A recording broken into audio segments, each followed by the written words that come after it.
Cute girl ഇമേജിൽ നസ്രിയ നസീം സിനിമാ രംഗത്തുണ്ടാക്കിയ തരംഗം ചില്ലറയൊന്നുമല്ല.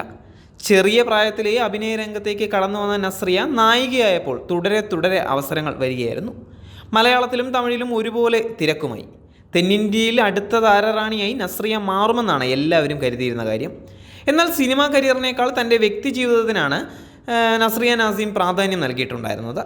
19-ാം വയസ്സിൽ നസ്രിയ വിവാഹ ജീവിതത്തിലേക്ക് കടക്കുകയായിരുന്നു. പിന്നീട് വിരലിൽ എണ്ണാവുന്ന സിനിമകൾ മാത്രമേ നസ്രിയ അഭിനയിച്ചിട്ടുമുള്ളൂ. തമിഴിൽ ധനുഷിൻ്റെ നായികയായി നസ്രിയ അഭിനയിച്ച സിനിമയാണ് നയ്യാണ്ടി. 2013 റിലീസ് ചെയ്ത ചിത്രത്തിൽ നടൻ ആടുകളം നരേനും ഒരു വേഷം ചെയ്തിട്ടുണ്ടായിരുന്നു.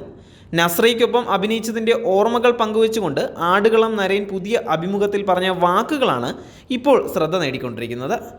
നസ്രിയയ്ക്കൊപ്പം നയ്യാണ്ടി എന്ന സിനിമ ചെയ്തിട്ടുണ്ടായിരുന്നു. അവസാനം കൊഞ്ചിച്ചിട്ട് പോകാൻ ഷോട്ടിൽ സംവിധായകൻ പറയുകയായിരുന്നു.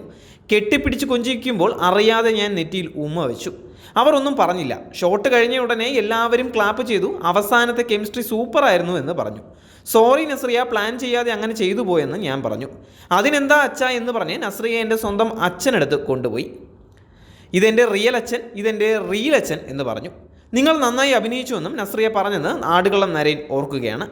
സിനിമ കഴിയുന്നതുവരെ നന്നായി സംസാരിച്ച് ഇടപഴകി. എന്നാൽ അതിനുശേഷം നസ്രിയെ നേരിൽ കണ്ടിട്ടില്ല എന്നും അദ്ദേഹം പറയുകയാണ്.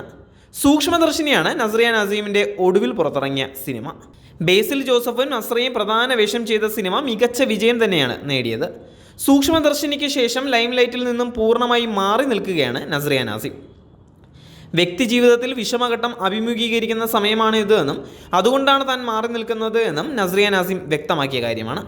മോശം അവസ്ഥയിലാണ് എന്നും ഇത് മറികടക്കാൻ ശ്രമിച്ചുകൊണ്ടിരിക്കുകയാണ് എന്നും നസ്രിയ പറയുന്നുമുണ്ട്. വൈകാരികമായി മോശം അവസ്ഥയിലാണ് എന്നും ഇത് മറികടക്കാൻ ശ്രമിച്ചുകൊണ്ടിരിക്കുകയാണ് എന്നും നസ്രിയ നസീം പുറത്തുവിട്ട പ്രസ്താവനയിൽ വ്യക്തമാക്കുന്ന ഒരു കാര്യമാണ്. തൻ്റെ 30-ാം പിറന്നാൾ ദിനം, പുതുവത്സരാഘോഷം, സൂക്ഷ്മദർശിനിയുടെ വിജയാഘോഷം എന്നിവയിൽ നിന്നൊക്കെ മാറി നിന്നു. സുഹൃത്തുക്കളുടെയും സഹപ്രവർത്തകരുടെയും ഫോൺ വിളികൾക്കും മെസ്സേജുകൾക്കും പ്രതികരിക്കാൻ കഴിഞ്ഞിരുന്നില്ല.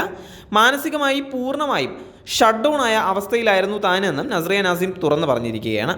സൂക്ഷ്മദർശിനിയിലെ പ്രകടനത്തിന് മികച്ച നടിക്കുള്ള ക്രിട്ടിക്സ് പുരസ്കാരം നസ്രിയയ്ക്ക് ലഭിച്ചിട്ടുണ്ടായിരുന്നു. പുരസ്കാരം ലഭിച്ചതിൻ്റെ സന്തോഷവും പ്രസ്താവനയിൽ നസ്രിയ വ്യക്തമാക്കിയിരുന്നു. നിരവധി പേരാണ് നസ്രിയയ്ക്ക് ആശ്വാസ വാക്കുകളുമായി എത്തിയത്.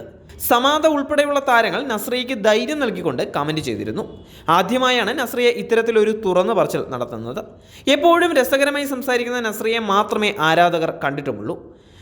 നസ്രിയയുടെ തിരിച്ചുവരവിനായി കാത്തിരിക്കുകയാണ് യഥാർത്ഥത്തിൽ ആരാധകർ. നസ്രിയയുടെ പുതിയ സിനിമകളൊന്നും തന്നെ പ്രഖ്യാപിച്ചിട്ടുമില്ല.